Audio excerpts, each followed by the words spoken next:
When you are considering deep brain stimulation surgery, the doctor would offer you several options, and among them the most common two options are either you go for a rechargeable pacemaker or a non-rechargeable pacemaker. Now, some patients do get confused because of the lack of information. Let me break down some information for you in this. Let us start with non-rechargeable pacemaker. The non-rechargeable pacemakers have larger battery and larger footprint. Let me show it to you. So this is a non-rechargeable pacemaker. As you can see, it's quite big as compared to a rechargeable pacemaker, which is pretty small and thin. If you look from the side also, these both are different, and you can differentiate the difference in the size of them. Now, why would then someone go for a non-rechargeable pacemaker? There are several reasons for it. One, if someone doesn't want to have the hassle of charging. So if you put this non-rechargeable pacemaker once, it is going to last to you like a Duracell or a Eveready battery for 3, 4, 5 years depending on the amount of usage of current.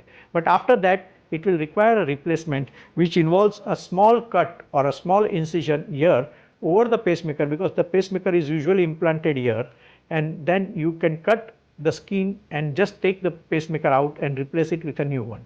So that is about non-rechargeable. 4, 5, 6 years and then it has to be replaced. As compared to that, the rechargeable pacemaker can have a battery life ranging from 15 years to 25 years, and that depends on the usage of the current and also the type of the pacemaker that you use. However, these pacemakers will have to be charged frequently.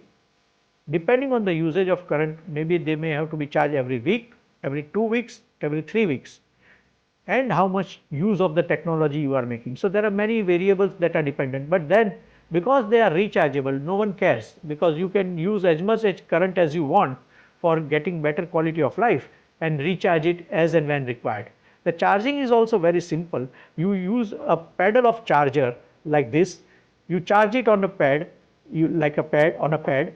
Once the charging pedal is charged, then you can put it over the pacemaker. You get a collar strap, and in the collar strap you can just put this pedal pacemaker charger, and then it will charge the pacemaker. So that is about the rechargeable pacemaker.